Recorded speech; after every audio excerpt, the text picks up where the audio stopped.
Live from UBC studios in Kampala, this is Good Morning Uganda Extra.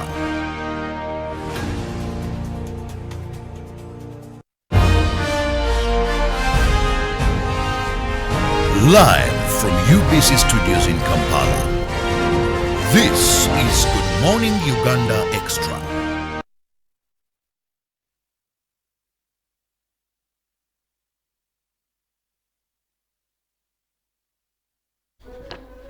Well, good morning once again. It's Good Morning Uganda Extra, an extended segment of Good Morning Uganda. My name is Olive Monica Najuma, and we are speaking matters cooperatives and economic empowerment of workers. We are looking at the welfare of nurses, but also the role of cooperatives and circles in the economic empowerment of workers from different facets of life. Because at the end of the day, why do we go to work? To be empowered, to be fulfilled, so that we can manage to make ends meet, but also to ensure that there is economic growth for each and every individual that is in the working sector. And on that note, I'll be having this conversation with Anette Biruni, who is the General Secretary and also the CEO, Uganda Nurses and Midwives Union. We are going to have an interesting conversation regarding the same. I've spoken to Anette before, and she's very passionate about issues nurses, but also in a very unique way. She's also very passionate about issues workers. So anything to do with workers, you're a worker, you have grievances, you have issues you think should be considered, should be represented, even in Parliament. This is the conversation you should be a part of. So stick around, because we are going to have a good time. Now, if you have any questions, any suggestions, any inquiries and opinions, you will share the same on WhatsApp number 0709-602-592. Stick with us because, yes, like I said, this is going to be a very loaded show. Good morning, Anette. You're welcome. Wow, good morning. How are you? I am good. How are you? I'm okay, as you see. You look beautiful in yellow. Yeah, yellow is the color of the day, at the end of the day. Okay, yes. okay. Yeah, Anette, first of all, you are the General Secretary and also the CEO, Uganda Nurses and Midwives Union. All right. And therein, over time, we've seen nurses striking for one reason or another. But most recently, I had a conversation with you when you received some consignment regarding PPE for the nurses to use during their work. First of all, tell us why the welfare of nurses is very important to you. The word welfare. You know, the workers' fraternity, or what I can say, people in labor, we all need care. And the moment you are not cared for, it means that your psychological part of it, like your mental status, is not fine. So when you're using any worker, any person for benefit of either it is an organization, you need profit at the end of the day, or at home someone is working for you, you have to make sure that these people, they are mentally stable. And that calls for what do you do to them to motivate them, to make sure that at least someone is working while they are happy. So that's how organizations of trade unions started. They were looking at, there was a lot of harassment of workers, and the people came together and decided that at least let them fight for their rights, so that you are working for the employer, but you are also happy. So the welfare of the nurses and midwives of Uganda, that is what Uganda Nurses and Midwives Union look at. We look at, is that nurse happy where he or she is working?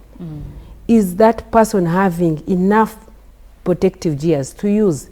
So when you saw me with those, talking about the PPEs, but this time the midwifery kits. Yes. These midwifery kits were lobbied from our partners in USA to make sure that the midwives who are working, they have things to use. And they are very happy. We have been distributing them for now like 2 years. And the districts where we have put them, they give us feedback that children are not dying the way how they used to do.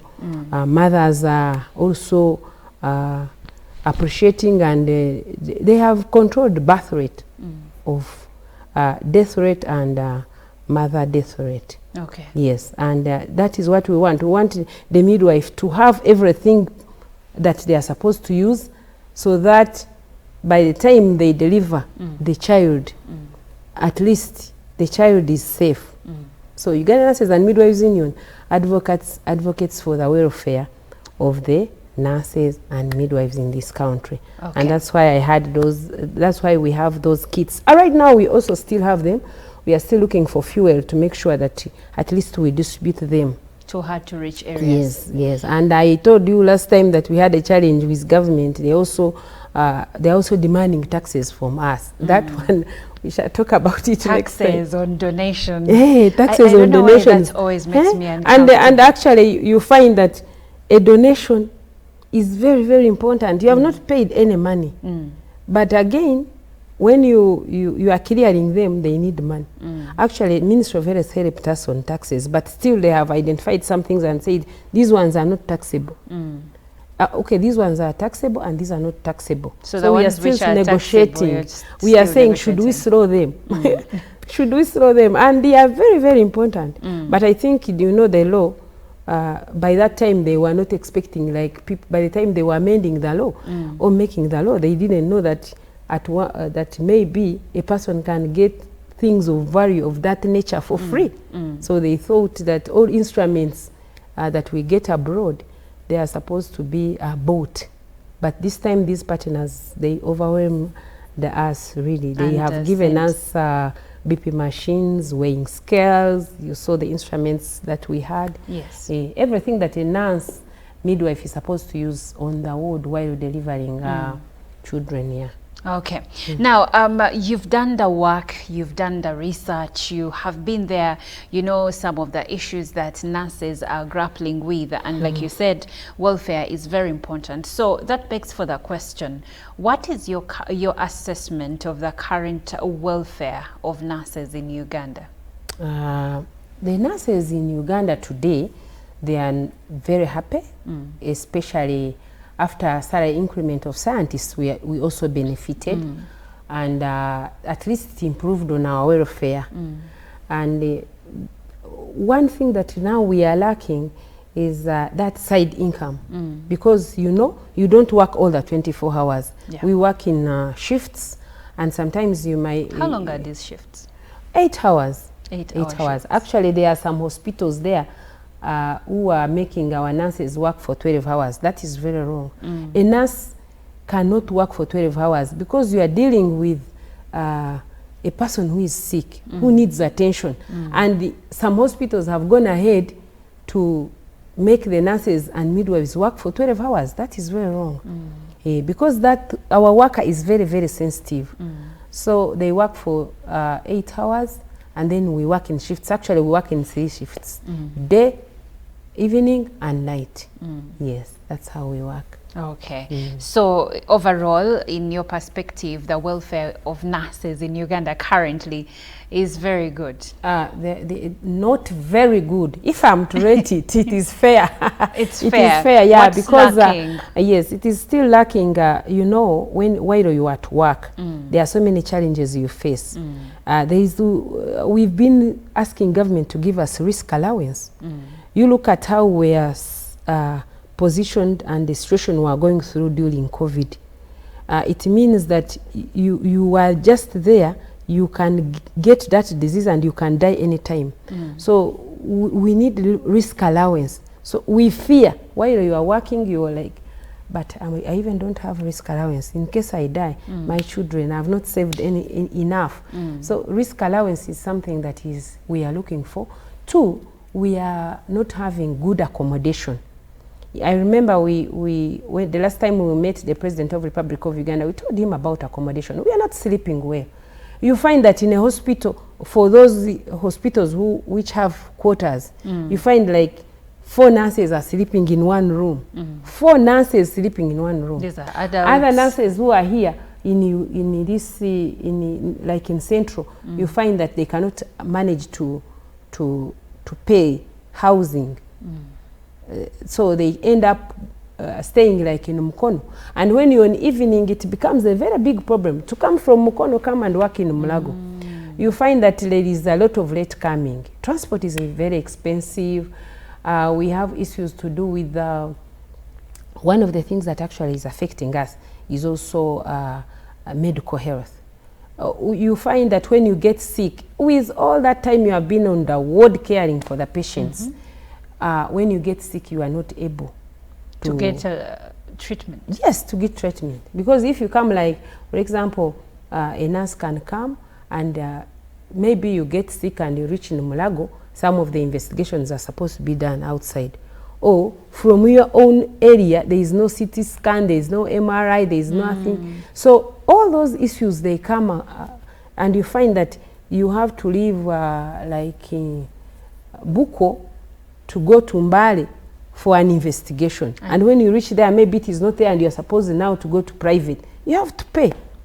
So let me all ask, those challenges nurses are giving us care. Do they have health insurance? They don't have a health insurance. We had tried to innovate as the Uganda Nurses and Midwives Union to try to care for those nurses that get chronic diseases, like for example, diabetes, hypertension, and others. But we realized that it is also very expensive. We've been trying it, but it is very expensive. So today when a nurse gets sick, we try to look for something small to give them on top of their salary. But these diseases, sometimes they can make you spend a lot of money. That's right. It's not that some hospitals, you can find that a person needs like ICU, needs dialysis, needs some of these services, they are not extended there. If we can get like regional hospitals, it can help us for medics only, so that we are cared for. You know, you care, we do holistic care, and that holistic care calls for your whole attention, that you have to leave your children home, your parents home, your husbands and wives to go and stay at night while other people are sleeping. Taking care of other people also, sick people, patients. I know other people also do night duties, but I have always called the Ugandans to understand this. The type of a job that we do, it is very sensitive. The pain that a patient goes through is the pain you go through. True. That's why we are all the time trying to see that a patient really improves. So you are on tension. If you are going to compare me with an askari all the time, they are not okay, they can be thinking that a thief is coming, but how many times do thieves come? But look at these patients, like you in HDU, you are the same person really monitoring either 4 hours or 2 hours or 1 hour. Or even observations in between, sometimes depending on how bad the situation is. Yes, how bad the situation is. You find that my brain, all of it, I'm there looking at that monitor to see how the patient is actually progressing. So it's tension. So that's why Whites decided to increase the salaries for nurses, midwives, doctors. They look at medics as the best profession in the country, because medics carry the health, carry your health. If you ask me, person who is there. If you ask me, I'm carrying your health, so I know. No, but you're right. If you ask me, the landmarks of any country, for me, it is the medics and the teachers, because the medics keep us healthy. The teachers help us to realize our dreams. Our dreams. So what you're saying is that since there is no health insurance, at least if nurses could be given not an allowance, but where special hospitals in regions where you can say, if I have this issue, I will go to Masaka General Hospital, I'll go to Mulago, I will go to Mbarara, and I will get care, and I don't have to pay or not to pay so much. Yes, and then the government, at least the government should prioritize certain investigations for the medics, so that at least if I get sick and I go to a regional hospital, I find that those special investigations are there 24 hours, so that for me, who is caring for others, I'm also okay. And you know, we are very few who are employed by government. So the few who are employed by government, they should be cared for. Okay. Yes. So how, in your opinion, how does the well-being of nurses impact the overall healthcare system in the country? Already, I have always said this, that nurses and midwives of Uganda employed in government are around 75%. Then other medical health workers come to top up to make it 100%. So the moment you don't care for that 75%, you don't have quality health care delivery. You don't have it. Whether you do what or not. In fact, that's why I thank the president, because he looked at scientists and actually first identified medics, because he was already seeing that this medic is the one making this person outside there to be fine. Yes, and many people were asking, why are you looking at scientists? But this is just something that people have not understood, what a health worker is. If you go and see the numbers of the nurses and midwives in this country, you find that they are the majority in healthcare system. So the moment you don't prioritize them, the moment their health is not fine, the moment their pay is not fine, you know that you are actually killing the healthcare system in this country. Okay. Yes. That's very important. So we are looking at the welfare of workers in Uganda, and also how SACCOs and cooperatives can enrich workers in the country. And I'm speaking to Anette Biruni, who is the General Secretary and also the CEO of Ugandan Nurses and Midwives Union. So we have been delving into the welfare of nurses because it's very important. Nurses are the foot soldiers who go to war, whereas the specialists could be the commanders who tell them what to do. And if you've been in a hospital, you've seen it. You go to a ward and your doctor will come, check on you, your vitals and everything, but the person who is engaged with taking care of you, listening your pain, making sure that you're comfortable, is usually the nurse. So this person is supposed to be okay for you or your patient to also be okay. So their welfare is very important. But now, Annette, I want us to delve into another issue, because yes, we have talked about nurses, but I also know that you're passionate about workers. And as a matter of fact, in 2021, you contested for the workers' representative seat in Parliament. Okay, so first of all, 2026 is coming. I'm curious to know about your plans in 2026. But before we go there, what do you have for us? What are you planning? Wow, I'm surprised you're aware that I stood in 2021. It's true, I stood as a member of parliament. I contested for the workers' slot in 2021, and I didn't go through. But those issues of why I didn't go through, I don't want to talk them here. Maybe they stole my votes. Yeah, but right now I'm preparing to see that the economic welfare of the workers of Uganda is improved. And what I have done with the other trade unions, we started the cooperative in 2020. Actually, we started that cooperative in 2020. We wanted to recruit all trade unions in the cooperative so that they can save together and invest together. And also, I know that some unions also have circles. Like in Uganda Nurses and Midwives Union, we have a very big circle. And our circles, they are in different districts also. So when I look at how can I help the workers of Uganda to improve their welfare, I actually want to encourage them to save. Saving culture in Africa, even in East Africa, in Uganda, it is very poor. It is well known and documented. The people don't want to save. They don't want to save for their retirement. We need a lot of sensitization. Yes, I hear you, but do they not want to save, or they don't make enough to save? My dear friend, saving doesn't need you to have a lot. Okay. every dot you put, every penny you put, it increases and it makes an impact. I want to say, when you look at why I was saying that people don't want to save, you can imagine the numbers that we have in some of these circles. You find that people cannot save even 10,000 per month.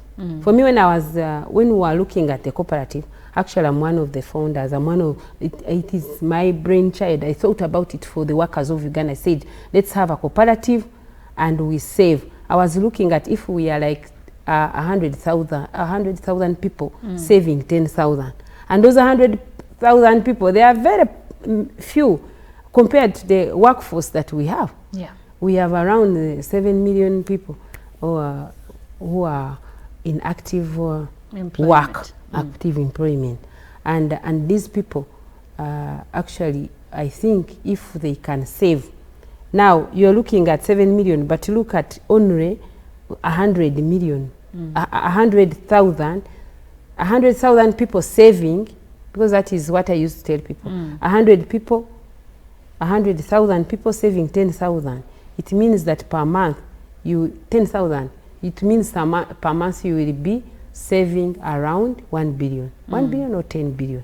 I think it's 10 billion. 10 billion per month. So the 10 billion, even that cry where we say we don't have hospitals. So I was looking at if you were 100 people saving 10,000 per month, and you are looking for maybe because a cooperative is a business. So you look people come together and they save to invest. So you choose on what you want to invest. For example, you can find that the trade unions in Uganda can own a hospital. The nurses themselves can also own a hospital. Even those missionary hospitals you see, people sat together and started saving together. Look at Centenary. Catholics came together, they started saving together. Today they have a bank. So for me, when I was looking at a cooperative, have saved in this cooperative are shareholders. They are shareholders. So they get come dividends. Together, they get dividends, or they decide on where to invest. Okay. That was my brain child. I looked at later registering a cooperative. Actually, I'm the general secretary of that cooperative. To register a cooperative, and then I organize people to save together for a common purpose. Okay. For example, you can look at our specialty. If you got a hospital for nurses, you've got it is a hospital for nurses, schools for teachers, plantation for people from plantation union, people from media, to have your own TV station. You can imagine. No, I hear what you're saying. Possible. I hear what you're saying. I've seen unions, for instance, Mothers Union, Fathers Union, coming up with different business ventures. I think there is one in Wandegea where I think it's a Mothers Union initiative. They came up with these buildings that now are school rents as hostels. So they came together, put money together, and came up with something. And I've seen circles, like old boys circles in some schools, and old girls circles doing things. So yeah, what you're saying makes so much sense. But one would wonder still, what role do cooperatives play in enhancing the welfare of workers from different sectors? From different sectors, like you have also said that they can share dividends. You look at how NSSF work. NSSF, when you save, after saving, they invest that money that you have saved and give interest to people. All right? Now, that is one way of how they can benefit. The other way is that you can save to do some investments. We keep on saying that government has not given us this, has not given us this, but we are not also contributing towards government. What is it? What makes you not to come together, and we hear that you have that hospital, you own it as people, and then you are also asking government to come and support you, put, for example, a MRI scan. But why are you, okay, I've now used something that MRI maybe can can be a problem. But the hospital, when His Excellency finds, or when government finds that you have already started something, they will come and touch on your hand. But if you have nothing, you are not visible, you're not known anywhere, so there's no way they can come and say, who is this person? Can I Uganda? You have seen the president going somewhere, if he finds people doing something, it's already known outside there, then he wants also to be associated with those people who have improved themselves. So basically start, and by the time you reach out to government, they have somewhere to, you know, you are already somewhere. Yes. Okay. So I call upon really people who understand how cooperatives work to join cooperatives, to join circles. Like I've told you, we have a circle as Uganda Nurses and Midwives Union. And we are requesting government now, because we have seen they gave teachers, do you see, they gave teachers 20 billion. So we also want to ask government to empower us so that we get some money and we empower ourselves. And you know, when nurses hear that other people are getting some money, they come to us leaders. They come and say, they can't believe the government of Uganda gave the teachers 20 billion. But for me, what I told them was that we are still lobbying. You know, lobbying doesn't stop. And also, when they are working on roads, they don't give roads every region. You can start with this district and then you give that. I haven't given up. I know they are going to give us the money. Going to give you the money. Okay, so the nurses want the money the way how the teachers have gotten money. And we are trying hard to see how we can reach out. The president, he had promised us 1 billion. We met him in 2018 and he promised us 1 billion. The billion did not come. We don't know why. And we have the circles. So we have now seen they have given 20 billion to the teachers. So we are trying to see how we organize ourselves, and we see now we don't want that 1 billion, we need more. You need more because the teachers got more. No, definitely, you know, the truth is you can't beat one person, then you leave another one. Just without... anyway, we shall lobby, we shall see. Okay. I know that we cannot get 1 billion this time, we get more. Okay, now let's look at some of the benefits of cooperatives and circles. What benefits do cooperatives and circles bring to members that traditional financial institutions may not provide? Okay, you know, they give the interest of circles is not like the one of the banks, these ordinary banks. You find that when you come together, you decide that the money we have saved, we would like to borrow the money at 5%, 2%, or even 10%. But when you go to the banker, they will ask you, you will have to pay more than that. Yes. So that is one of the advantages. And then the other thing is that you can borrow money if you have saved there the money and start a business. So that business, it will help you to empower you to add on your salary, because you know today people have been quarreling about their salaries. And I've been telling the nurses and the workers of Uganda that if you have circles, the good thing teachers have now opened the eyes of many of us to see that if you have, they will come and add you. And so they have given them money. I'm sure they are now borrowing. And if you borrow money and you have a good spirit of paying back, you can grow your business, you can start a business. And for the cooperatives, I told you, the one we started is called Uganda Multipurpose Cooperative Union. Uganda Multipurpose Cooperative Society, for it, it is going to help us to save together, then invest together, to own buildings like workers' house. Yes.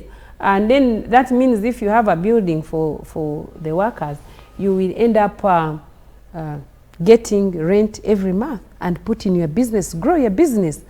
And if you are growing your business and it has interest, and you have also agreed on a certain, you have some procedures, some principles, some of the things you have agreed, it means that if you follow them very well, you at the end of you have very good leadership. I want to talk about leadership because most of the people really have started things, and at the end of the day, they just throw them there, they eat the money. You had the saga of cooperative money being eaten. Well, so we will get into we want to have those good leaders that when you bring people together and you want them to do something, you be an example. Okay, we'll get into the question of good leadership when it comes to workers' representation. But for now, let's take a short break. We'll be right back.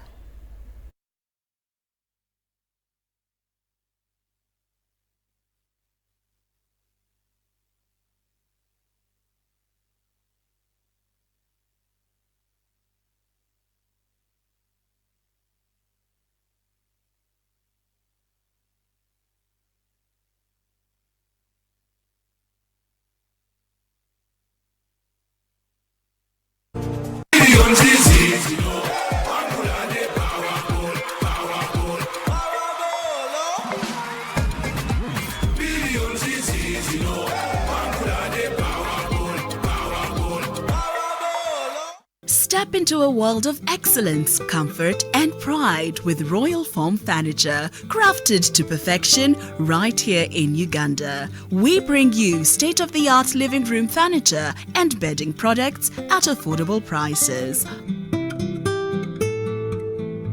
Our wide variety of mattresses include orthopedic, pillow top, spring mattresses suitable for institutions like hotels, and many others for home comfort.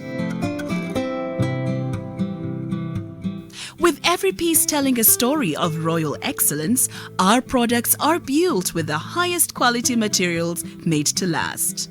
Experience royalty with Royal Foam Furniture, proudly made in Uganda, so buy Uganda and build Uganda. Visit our showrooms at Ginger Road, Chambogo Junction, Bukota Chisasi Road, and on Victoria Mall, Entebbe, on the first floor. Pick of the day on UBC. Every Wednesday, 10 p.m. on your public broadcaster.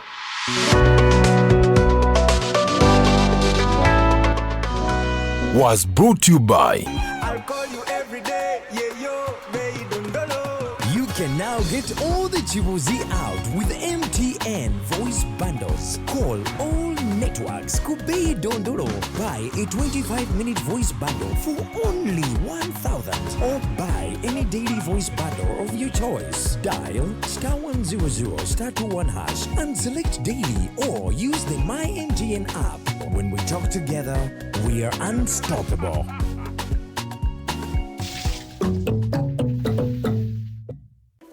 In a nation hungry for truth, a world where every story matters, there exists a beacon of trust and reliability. For decades, they've been our voice and our window to the world, holding the mirror of our history. With 4 TV stations and 11 radio channels spanning 27 languages, they stand as guardians of information, defenders of truth. With Maskari Heritage Advantage, they uphold every citizen's right to reliable and free information. Their archive stories shaped our past and illuminate our present. Yet now, as new challenges arise and the world evolves, their mission faces its greatest test yet. Be part of our journey and let's navigate the unknown, uncover the untold, and safeguard our future together. Tune into your public broadcaster, for it is the intersection of trust and truth.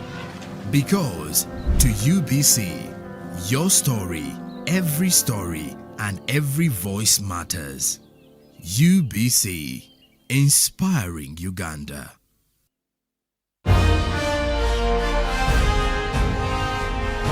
Live from UBC Studios in Kampala, this is Good Morning Uganda Extra.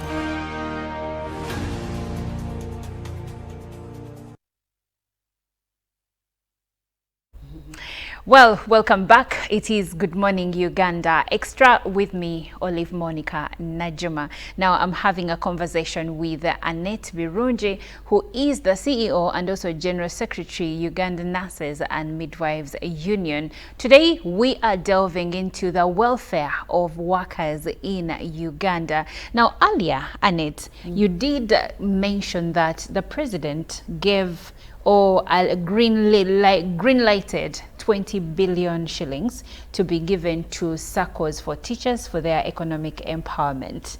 And of course, you did mention that you also want, and there is a 1 billion that was supposed to be given to workers, SACCOs and unions, but you never received it. Okay, so a question for you: should similar initiatives like the 20 billion be extended to other worker groups, like for nurses, like for maybe doctors, depending, and why?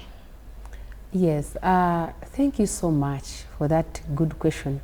And the way I'm seeing, the way how you're bringing it, it should open it should be an eye opener for the workers outside there. They should ask themselves, how did the teachers get this money?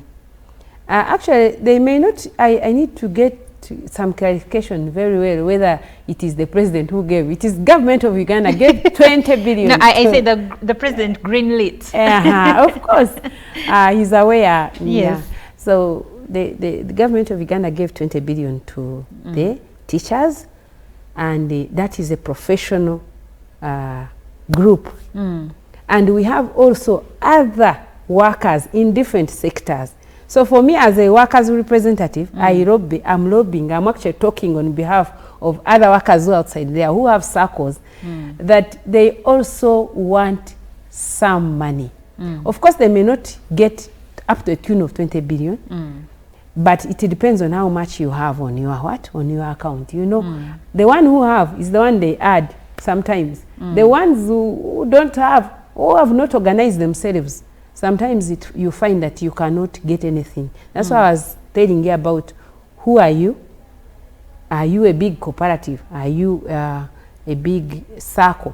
So those who have SACCOs are all waiting eagerly to see what the government is planning for them. And for the nurses, like I told you, in 2018, we asked the government of Uganda, we asked the president face. Among the things we asked the president on our International Nurses Day in Chitugum, it was, we wanted him to empower us with SACCO money so that we can give it to, we can now, the nurses can borrow the money, and then they can start some side income businesses. So, and some of them actually, as we talk now, they continued, we encourage them to start SACCOs, and they are now saving. They are also already borrowing, but they need that empowerment. They need some more money to come from government. Like, you know, our salaries are not enough, so they save little. So they need the government to empower them by giving them some money. So other sectors also, people working in transport, people working in fishing industry, people working in the media, they also want. So, and that is a very good initiative. I want to thank government for that. We are happy for the teachers, by the way. We are happy for the teachers, we are happy for the government to give the teachers money, but we are also asking that when are you paying our 1 billion? And this time, the nurses have told me that actually the economy is very high. There is inflation. So there is no way. In 2018, if you had given us 1 billion, you cannot give us 1 billion today. So we have already written to government, we need some money, and we also need to meet the president of Uganda. There are other things we want to talk to him about economic empowerment. He has very good ideas for the scientists, but we need to align certain things, and we see how can we benefit, because many people can be given opportunities. Even we need money for creating awareness. People need to know what is the importance of saving. People cannot save when they are not aware. People need to be told. Yes, we know, but if people are not talked to, they might think that it is very hard to save. If I can tell you how I've been saving, oh my God, you can't believe. But people keep on thinking that You you must have to have a first lot. get a loan. Yes. Then after you get a loan, then they keep on cutting. The government, okay, the banks keep on deducting their money. Remember that money they put in interest. Yes. But if you can save your own money, you save like 30% or 10% of what you have gotten per month, there is a very big improvement you get. Than when you just sit there. Especially if this money is saved with SACCOs or cooperatives. If money is saved with SACCOs. For cooperatives, why I encourage it so much, they use that money to invest. Though there are so many challenges of businesses, you know, but because you are sharing both profits and losses. Okay. So you come together, you start something, you go into businesses with other people. But if you are alone, you have seen these Indians when they come here, they don't come one person. They come together and invest together. Chinese do the same. They will invest in real estate, in different types of businesses. Yes, they invest in different. Okay, So that is the whole idea that I'm bringing to the workers of Uganda and the rest of the people in the community. Okay, and that's very important. But now going back to the funds, yes, the 20 billion was a pledge to the teachers by the president that he fulfilled while commemorating the International Teachers' Day. Now, you also have a pledge that you need fulfilled, but you're saying 1 billion was enough then, but it's no longer enough in 2024, 2025, really. Most of the things have gone up. Everything has gone up, yes. Cost of living is high. And the president did mention that the economy is more stable now. Inflation has gone down. Yes, but still the cost of living is high. So I understand where you're coming from. But still, another question. What would be the long-term benefits of such funding? Let's say if the president made now up another pledge to, let's say, the nurses union or to the nurses, any group that unites nurses. For the case of the nurses? Yes, I'm saying if, let's say, the president were to make a pledge of 10, 20 billion to you and he gives it to you eventually, what would be the long-term benefit of such funding to nurses and maybe other groups like doctors, other workers like journalists? What would be the long-term benefit? I think let me say this. I want to educate the workers of Uganda about saving. You have to see when you want to save, every income you get from a different item or a different business, you must save from that business. You understand?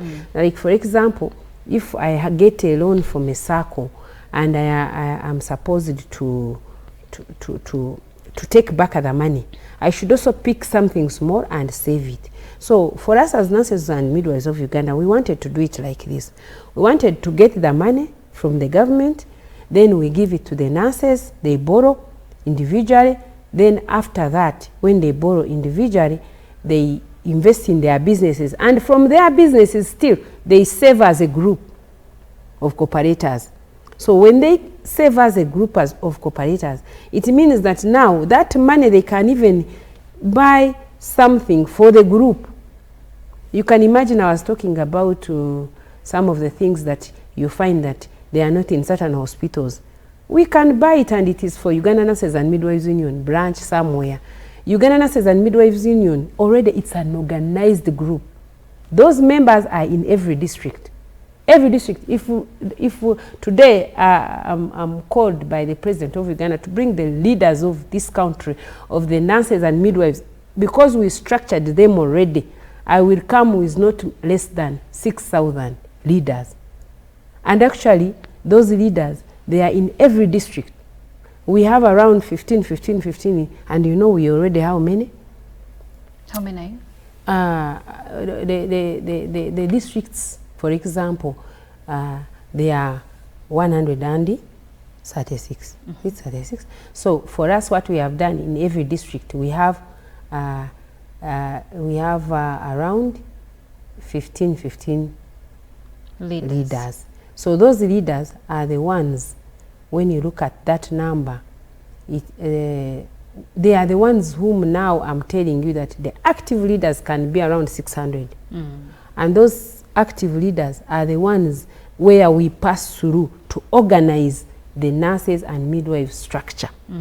So if the money is given, it means that the leaders, and those leaders, we also have leaders of the circles, leave alone the leadership of Uganda nurses and midwives. You know, we have also, every time we go in a district to organize, to make Uganda nurses and midwives leadership, we also make Uganda nurses and midwives circle leadership.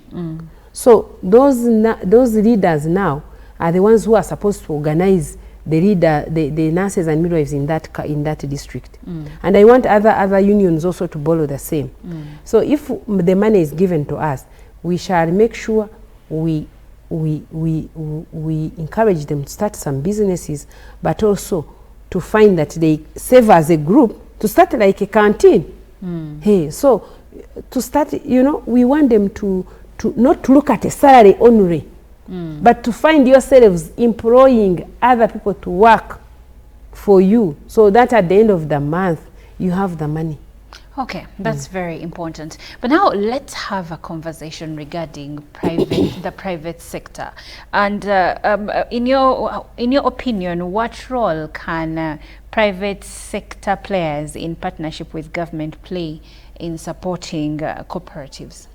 The whole thing is that, you know, if you are to, for example, you know, the people are, what they have, right, what people have. Okay, me, I represent workers, definitely.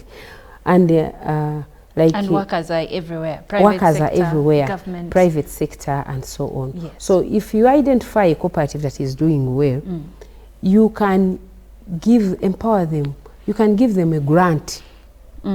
So that grant, it can help them to boost. Like now, I can also tell you about GROW. You have heard about GROW? Yes. So the GROW money in the Ministry of Gender Labor, they have they have encouraged people to go to the banks to borrow money so that they can boost their businesses. So now this time, that is for putting interest. But also, they have they have a grant that is also for competing. You can compete and with other people, women, and if you have an enterprise together, a business together as a group or an individual, if you become successful, it helps you to boost your business. Yeah, so if the private sector have the money, if there is any organization which want to help these already organized workers groups, you need to come and work with them as partners, and then you see which area can they do they have a need. Like for example, me, I'm telling you, the Uganda Nurses and Midwives Union, we need a big hospital for the nurses and midwives of Uganda. I would like to see them attended to without any hassle, so that they cannot be in the line, so that they are able to get all those investigations. If it is MRI, today MRI is between 700 and 1 million. A nurse gets sick, they cannot find that money on their account. We've been trying to see how can the union have a big business for which can help the nurses to where we can get the money, and then we can help those people that get problems. Now, like if at all Uganda Nurses and Midwives Union had a hospital like Aga Khan, it would mean that that hospital would help us to be attended to in time, but also for other people to come and also be attended to in that hospital and then pay money. So that's why I keep on talking about cooperatives, because I just look at as something that it can be achievable through a group saving. You save and invest. I talk about saving and invest, and that's why I started a cooperative called Uganda Trade Union Multipurpose Cooperative Society. My dream was, can all these workers in different sectors own different businesses, since they are they have expertise.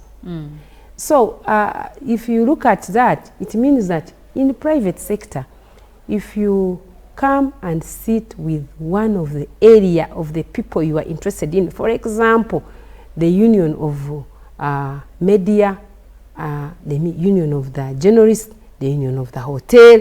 You can just imagine that you would like to sit with them, write a concept, a business plan on how they can own something by themselves. Okay. Yes. Well, and it's a very enlightening conversation here. But as we close, what message would you like to share with nurses, cooperatives, stakeholders regarding the future, the future of work economic empowerment in Uganda? The future of work economic empowerment, brothers and sisters who are outside, is about multi-purpose. Being working, not looking into only one hole for your life saving. For those who have not saved for retirement, I call upon you, please. A retirement is a mandatory. You must retire whether you want or not. So you have to save for that time when you're not having the money, when you're not having the energy to work for yourself.